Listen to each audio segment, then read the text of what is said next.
I have another review ready for you guys. This is going to be my subscriber's choice. First wanted to thank everyone that voted. I actually got quite a few votes. It was fairly close. I wasn't surprised by what won.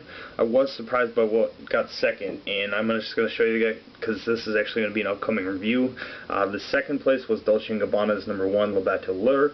I'm going to be doing a review of that very soon, sometime in the next week, hopefully. The winner did not surprise me, and it is Bond No. 9's Bleecker St. This one is, the only person I've seen a review of on YouTube is Julio, or New York Fragrance Blog. I know he's done a review of it. I have not seen anyone else do it. I know Mark did a mini first impression of it when he got his bottle, when he was looking for fragrances with cinnamon. But let's get into it. It was released in 2005, and the perfumer is David Apel.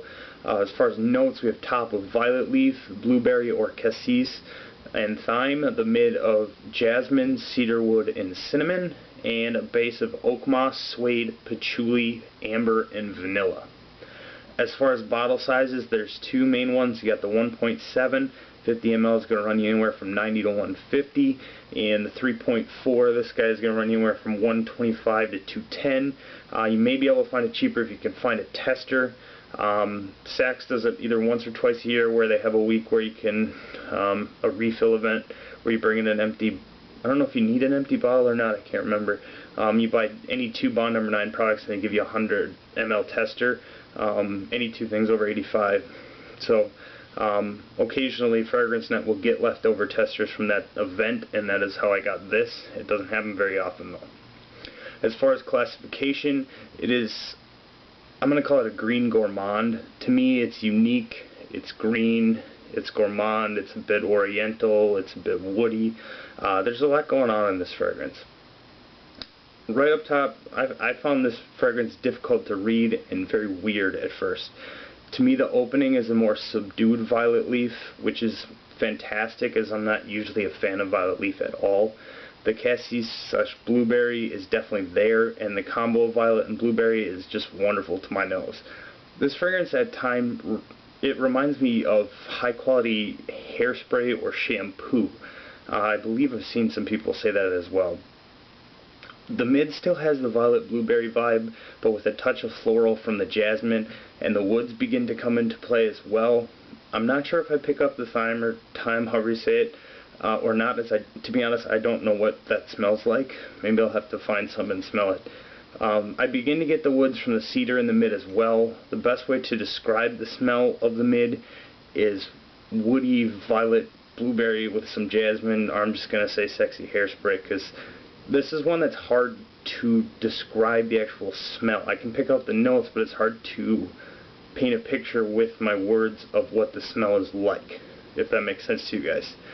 The dry down is where this one starts to turn more gourmand on my skin. The violet leaf is in the background by now, and the blueberry is mostly gone as well.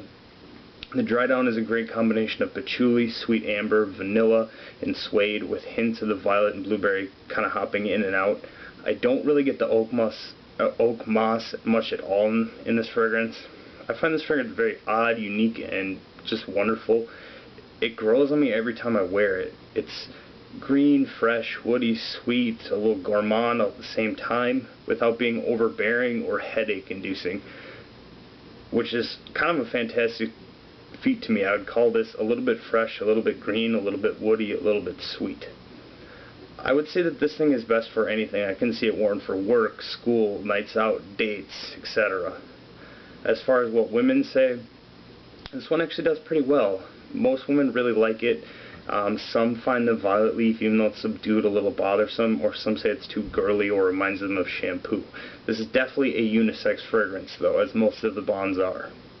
As far as age, I'm going to say that the violet leaf makes this a little bit more mature, but the dry down being slightly gourmand brings it back down, so I'm going to say 20 plus, maybe a little older. As far as number of sprays, I'm going 3 to 4. I usually go 3. Despite being an eau de parfum, it sits close to the skin and it doesn't get cloying on me. That being said, this is not a fragrance you want to go 5, 6, 7 sprays. I've done that. I think the max I've tried was 5, and it did not go well. Just way too much. It's potent stuff despite not projecting well. As far as who would like this, I think that if you like unique, green, gourmand, woody type of scents, if you're a lover of violet, blueberry, or the patchouli, amber, vanilla combo, then definitely check this one out. Why would you not like this? I would say that if you hate violet leaf, since I usually do, I guess I can't really say that. It's definitely not a regular super sweet type of gourmand, which may not suit everyone. The dominant notes to me are violet, blueberry, vanilla, amber, and patchouli. The woods and the jasmine also play a vital role, but they're more of a supporting cast, if that makes sense. As far as bottles, this is actually a tough one. I am going to say Ralph Lauren Purple Label. I do have a sample of that, and they are somewhat similar. Definitely I can see what Julio was saying with that for sure.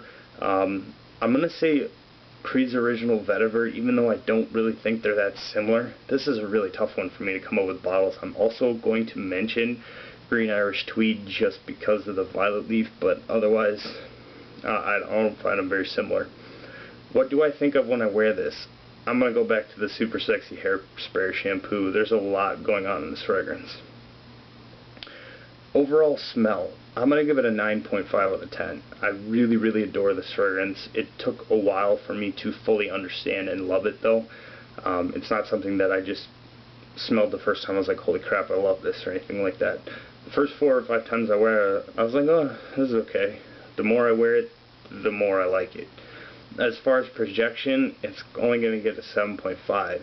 It does well in that first 3 to 4 hours, and then it's very close to the skin, making it great for intimate occasions and work. As far as longevity, it's going to get a 9 out of 10. I'm getting 8 to 11 hours. It's just very close to the skin after 3 to 4. As far as uniqueness, this is going to get a 10 out of 10. There's absolutely nothing like it to me. Purple Label is similar, but not enough to warrant going the cheaper route, at least for me as well. Plus, Purple Label is getting kind of hard to find nowadays since it's discontinued. As far as versatility, I'm going to give it a 9.5 out of 10. Because of the combination of many different things, this one I think can be worn year-round and for any occasion. I will say though that the dry down may be too thick in the summer heat. So be careful with that. Maybe use it for evenings in the summer. As far as overall rating, I'm going to give it a 9.25 out of 10. This is a long review. I'm trying to rush through it. This fragrance is unique and something I find myself reaching for quite frequently, a lot more than I expected to. It has a bit of an edge to it, and it just calls to me. I don't know if it's the bottle. I like the bottle a lot. I don't like that it's a sticker, but I think it's a beautiful bottle. It would have been better with the cap, but that's okay. As far as buy, try, or pass, this is a definite try for me. I do not think this is a safe blind buy at all. I will say though that give it 3 to 5 wearings at least before you decide, because it may grow on you. I really wasn't all that impressed with it at first. So that is Subscriber's Choice, my review of Bond No. 9's Bleecker St. Definitely a unique, very interesting fragrance that I really enjoy. Thanks to everyone that voted, and I will be reviewing the second place very soon of Dolce & Gabbana 1. And as always, guys, thanks for watching, and please rate, comment, and subscribe.